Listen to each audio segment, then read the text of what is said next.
আর এর মধ্যে আমি এখানে পর্যাপ্ত পরিমাণে পানি দিয়ে দিব, কারণ মুরগিটা অনেকটা সময় নিয়ে রান্না করতে হবে, সফট করে নিতে হবে। পানি দিয়ে দিলাম পর্যাপ্ত পরিমাণে। পানির পরিমাণটা আসলে কতটুকু দিতে হবে সেটা বলা যায় না, দেখে বুঝে নিতে হয়।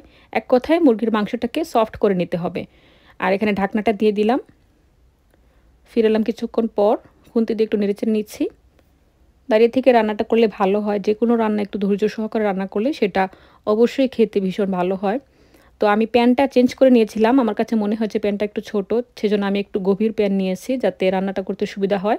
আমার ঝোলটা কিন্তু পুরোপুরি শুকিয়ে গেছে, আর আমি কিন্তু চুলার হিটটা একেবারে মিডিয়াম টু লোতে রেখে মুরগিটাকে অনেকটা সময় নিয়ে রান্না করে নিয়েছি। মুরগি পুরোপুরি যখন সফট হয়ে গেছে, উপরে তেলটা ভেসে উঠেছে, তখনই এর মধ্যে আমি বাঁধাকপি দিয়ে দিলাম। এখানে একটি বড় সাইজের বাঁধাকপি কুচি আছে, আমি পুরোটাই এখানে আজকের রান্নায় ব্যবহার করেছি। আর মাংসের সাথে বাঁধাকপিটাকে আমি কিছুক্ষণ কষিয়ে নিব। বাঁধাকপি থেকে যথেষ্ট পরিমাণে পানি বের হবে, তো আমি নেড়েচেড়ে এটাকে কষিয়ে নিচ্ছি। খুব বেশি সময় ধরে যে কষাতে হবে বিষয়টা এরকম না। এর মধ্যে এখন আমি ঝোলের জন্য পানিটা দিয়ে দিব, নেড়েচেড়ে নিচ্ছি। অনেকটা পানি বের হয়ে গেছে, আর এই রান্নাটা ঝোল বেশি হবে না আবার কমও হবে না, মোটামুটি একটা লেভেলে থাকবে। আমি দেখিয়ে দিচ্ছি, এখানে পানির পরিমাণ আছে টোটাল 2 কাপের মতো, আর 4টির মতো কাঁচামরিচ ফালি দিয়ে দিলাম। নেড়েচেড়ে নিচ্ছি, যেহেতু মাংস পুরোপুরি সেদ্ধ হয়ে গেছে, মাংস সেদ্ধ হওয়ার আর কিছু বাকি নেই, জাস্ট বাঁধাকপিটা একটু সেদ্ধ হলেই হয়ে যাবে।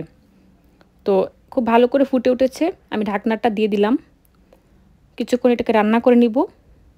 আর বাঁধাকপিটাকে একদম সেদ্ধ করে নেবেন না, মানে জিনিসটা যেন পুরোপুরি নেতিয়ে না যায়, চেষ্টা করবেন এরকম যেন থাকে, তাহলে খেতে ভালো লাগবে।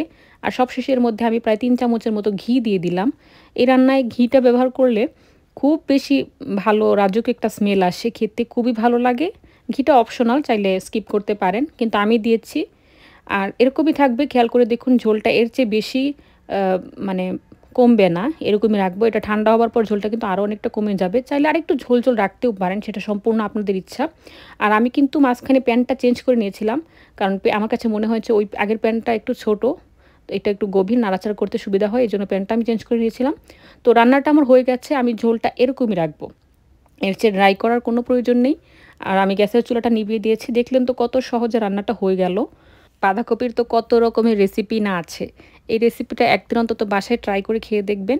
একঘেয়েমি রেসিপি খেতে খেতে ভালো না লাগলে এভাবে একদিন করে খেয়ে দেখতে পারেন, আমি ইনশাল্লাহ কথা দিতে পারি খুবই ভালো লাগবে। যারা এভাবে করে খেয়ে দেখেছেন তারা তো জানেনই কীরকম লাগে, যারা কখনোই খাননি তারা অবশ্যই একদিন এভাবে ট্রাই করে খেয়ে দেখবেন। আশা করছি আজকের ভিডিওটি নতুন রাঁধুনি, ব্যাচেলর, প্রবাসী, স্টুডেন্ট সবার জন্য ভীষণ হেল্পফুল লেগেছে। ভালো লাগলে লাইক কমেন্ট করে দিবেন। ধন্যবাদ। আসসালামু আলাইকুম।